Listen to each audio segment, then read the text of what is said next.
ಪ್ರೀತಿಯ ವೀಕ್ಷಕರೇ, ನಿಮ್ಮೆಲ್ಲರಿಗೂ ನಮಸ್ಕಾರ. ನಾನು KJ ಹಳ್ಳಿ ಸುರೇಶ್. ಸೌಜನ್ಯ ಪ್ರಕರಣದಲ್ಲಿ ಸತ್ಯಕ್ಕಾಗಿ, ನ್ಯಾಯಕ್ಕಾಗಿ ಅಖಂಡ ಕರ್ನಾಟಕ ಜನಾಗ್ರಹ ಅನ್ನುವಂಥ ಒಂದು ದೊಡ್ಡ ಆಂದೋಲನ ಶುರುವಾಗಬೇಕಾಗಿದೆ. ಇದು ಕೇವಲ ಧರ್ಮಸ್ಥಳ ಭಾಗದಲ್ಲಿ ಆಗಿರುವಂಥ ಸೌಜನ್ಯಾಳ ಒಬ್ಬ ಯುವತಿಯ ಮೇಲೆ ಆಗಿರುವಂಥ ಒಂದು ಕೊಲೆ, ಅತ್ಯಾಚಾರಕ್ಕಷ್ಟೇ ನ್ಯಾಯ ಕೇಳೋದಲ್ಲ. ಈ ನೆಪದಲ್ಲಿ ಇಡೀ ಕರ್ನಾಟಕದಲ್ಲಿ ಇದುವರೆಗೂ ಎಷ್ಟೋ ಪ್ರಕರಣಗಳಲ್ಲಿ ಕೊಲೆಗಡಕರಿಗೆ, ಅತ್ಯಾಚಾರಿಗಳಿಗೆ ಶಿಕ್ಷೆ ಆಗಿಲ್ಲ. ಅಂಥ ಪ್ರಕರಣಗಳು ಕೂಡ ಬಾಕಿ ಉಳ್ಕೊಂಡಿದ್ದಾವೆ.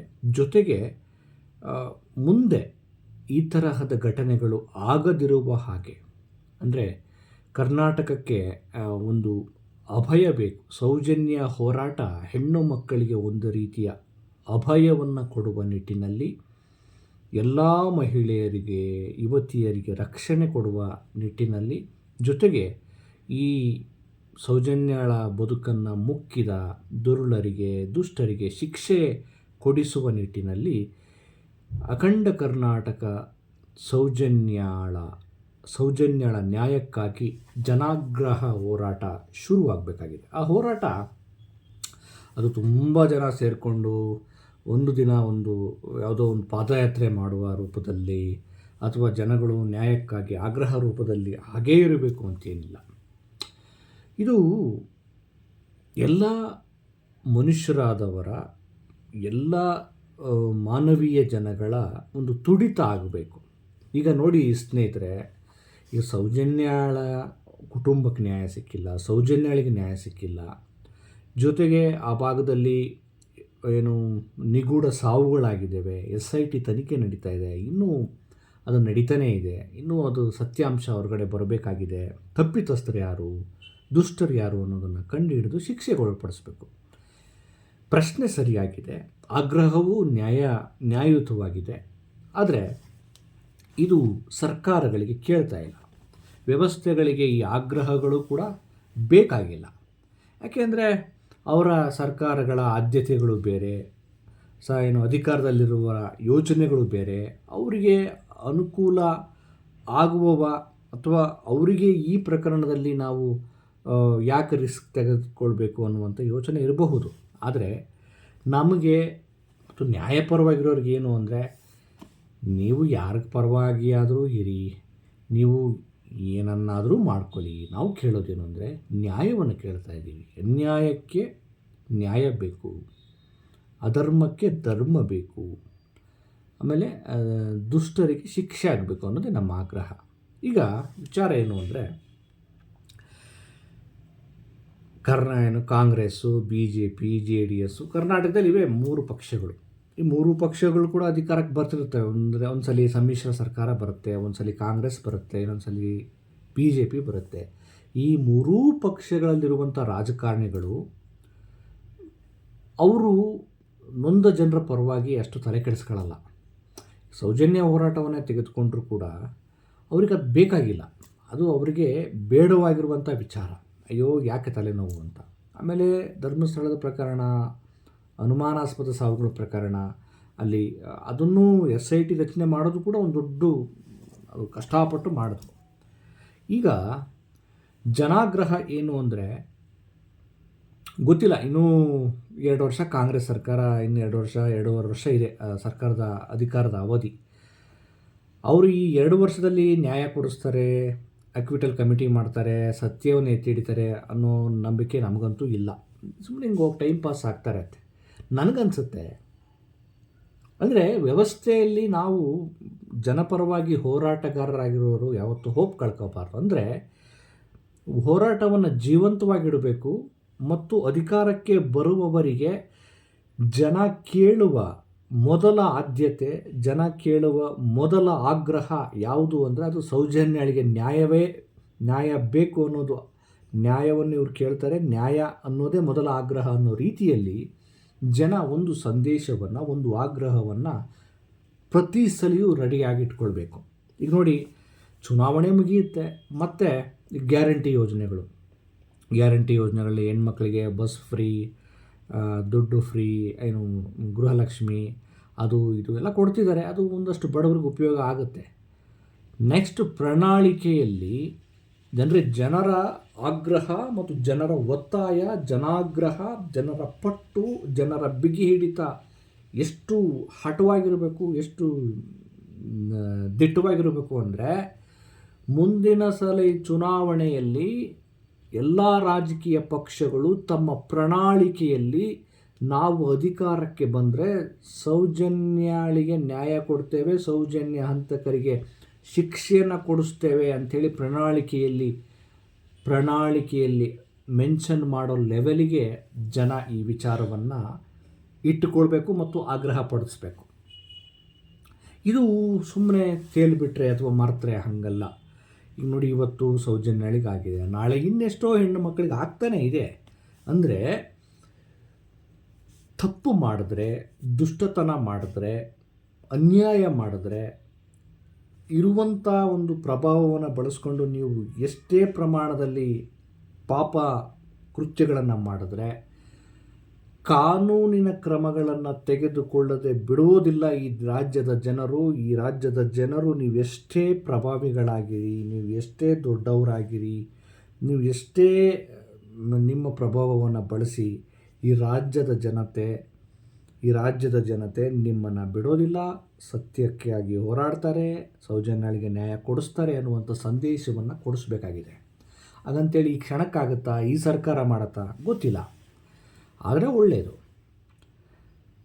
ಅಂದರೆ ಹೋರಾಟ ಯಾವತ್ತೂ ಜೀವಂತವಾಗಿರಬೇಕು, ನಿರಂತರವಾಗಿರಬೇಕು ಮತ್ತು ಚಲನಶೀಲವಾಗಿರಬೇಕು. ಜೊತೆಗೆ ಅದು ಅಧಿಕಾರಕ್ಕೆ ಹಪಾಪಿಸುವ, ಅಧಿಕಾರಕ್ಕೆ ಬರುವ ರಾಜಕಾರಣಿಗಳಿಗೆ, ಪಕ್ಷಗಳಿಗೆ ಜನರ ಮೊದಲ ಆಗ್ರಹ ಯಾವುದಪ್ಪ ಅಂತಂದರೆ ಅದು ಸೌಜನ್ಯಳಿಗೆ ನ್ಯಾಯ ಅನ್ನುವಂಥದ್ದಾಗಿರಬೇಕು. ಅನಿಸ್ಬೋದು, ಅಲ್ಲ ರೀ, ರಾಜ್ಯದಲ್ಲಿ ಎಷ್ಟೊಂದು ಸಮಸ್ಯೆಗಳಿವೆ, ಎಷ್ಟೊಂದು ವಿಚಾರಗಳಿವೆ, ರೈತರ ಸಮಸ್ಯೆ ಇದೆ, ನೀರಾವರಿ ಸಮಸ್ಯೆ ಇದೆ, ಆಮೇಲೆ ನಿರುದ್ಯೋಗ ಸಮಸ್ಯೆ ಇದೆ. ಖಂಡಿತ ಅವೆಲ್ಲದರ ಬಗ್ಗೆನೂ ನಾವು ಮಾತಾಡಬೇಕಾಗಿದೆ. ಅಂದರೆ ಇದು ಸೌಜನ್ಯ ಹೋರಾಟ ಕೇವಲ ಒಂದು ಹೆಣ್ಣು ಮಗಳ ನೋವಿನ ಕಥೆಯಲ್ಲ, ಇದು ದಮನದ ಕಥೆಯಲ್ಲ. ಸೌಜನ್ಯ ಹೋರಾಟದ ಮುಖೇನ ಈ ನೆಲದಲ್ಲಿ ಯಾರು ಹೆಣ್ಣು ಮಕ್ಕಳನ್ನು,